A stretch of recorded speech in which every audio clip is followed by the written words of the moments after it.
Hi guys, and welcome to another Divi theme video. This is Jamie from System22 and webdesignandtechtips.com.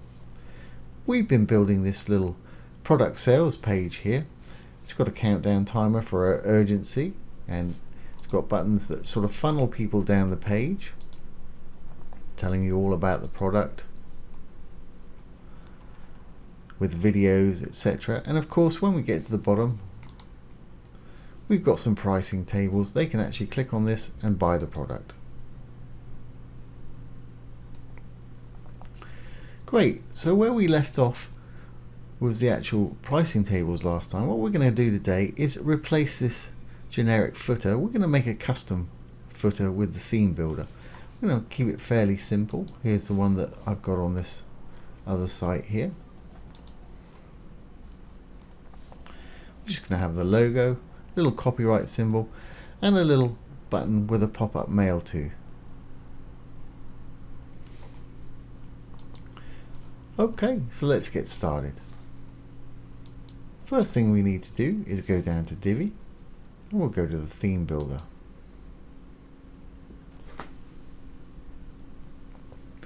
And I want to add a global footer. I'm going to build a global footer. And I'm going to build from scratch. Okay, so I'm going to have three different sections here. So I'm going to use this 3 columns.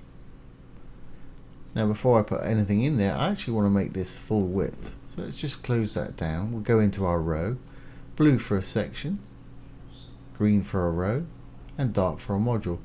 I'm going to hit the row cog. I'm going to go to sizing. I'm going to put the width up to 100%. I'm going to copy the 100% and paste it in the max width below. We've now got a full width row there. Great. Okay, and I want to make my section color sort of dark background.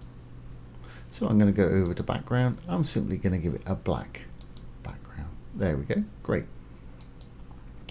So I now want to put in my first module, which is I'm going to have our logo. So I'm going to go down to image and find my little logo. There we go. Great.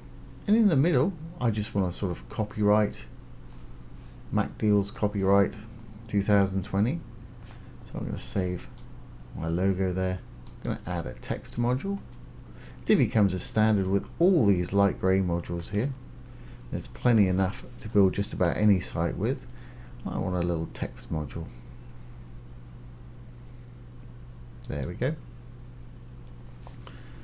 As you can see, it puts in a bit of dummy text there. I'm going to get rid of that. Now I'm going to use the copyright symbol, which is an Alt symbol. So if you hold down the Alt key and do 0169, you get the copyright symbol. And I'm going to say Mac Deals.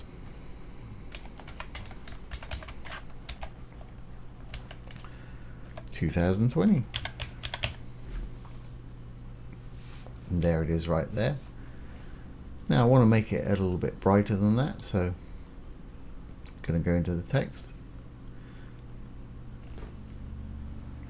and make it white. There we go. I also want my text aligned to the middle, and I'll give it a bit of padding in a minute and bring it down. I think I might make it just slightly bigger. There we go, something like that. So I'll leave that and we'll adjust it when I've got my nav bar the right, or my footer bar the right depth. I just want to go back in here. I want to make sure that this image is centered as well, because it'll look so much better on mobile. Alignment, I'm in the design tab. Just going to put that to the middle. Fantastic. Now on the right hand side here, I just want to have a little button that says contact us, and when they click it, it'll bring up their default mail client, whatever device they're using on. So let's add new module. I want to add a button. The color's fine. The reason it's purple with the blue hover effect there is because that's the way I've got it set up in my theme customizer. And for those of you that haven't been watching, if we go to a dashboard here,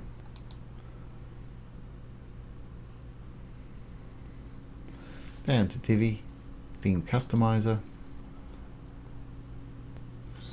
down to buttons, this is where you set your default style, and as you can see I've got mine set to be purple and to be blue on hover.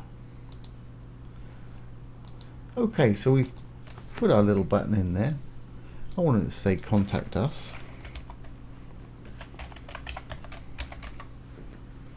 Now for the link, to make it pop up and for them to be able to send us an email with it, we use the mail to, mailto : and then the email address that you want it to be filled out with. So info@macdeals.com.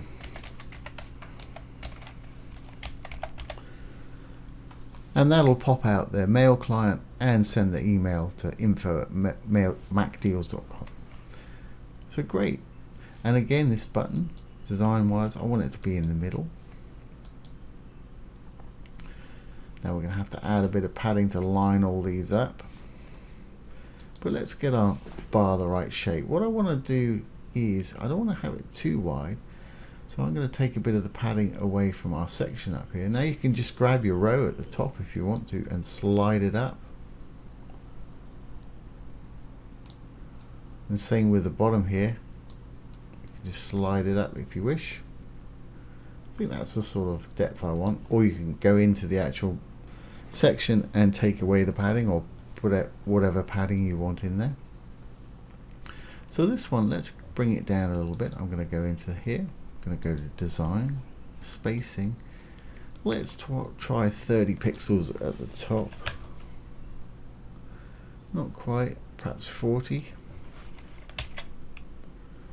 There we go, that seems to work. And we'll do similar for the button. 40 may be too much for the button, but we can always readjust. And actually, while I'm hovering over it, I want to take that little icon away. So I'm going to go to design. I'm going to go to the button. Use custom styles of button. The only thing I'm going to change is roll down. And there's a little switch that says show button icon. I'm going to switch that to off. There we go, fantastic. Now we need to go down to spacing. Now for the button we need to use a margin instead of padding. If I use padding, it's going to make that button fatter. So let's use a margin, and we'll try 40. A little bit too much there, try 30. And I think that's going to do it. So let's save our changes. Very simple footer we've got going on here. And remember, you can add any module to your footer that's in the module library there and make it very extensive, but for our purposes this simple footer is going to work. So let's save our changes, exit out, make sure all the changes are saved there. Now let's go to our site and refresh the page. This footer, generic footer, will disappear and our new one should appear. Roll down a bit of it. There we go. And there it is. I've got our little logo there. We can link this to the top of the page if you wanted to do that. Little copyright symbol. And here's our contact us, that when I click on it, it should pop out my Outlook client, or if you're on a phone, whatever your email client is. And it's already filled out the default info@macdeals.com. So there we go. There's how to add a global footer to your site. So I hope you've enjoyed that and found it useful. If you have, please ring the bell, comment, share, and subscribe to our YouTube channel. Once again, this has been Jamie from System22 and webdesignandtechtips.com. Thanks for watching. Have a great day.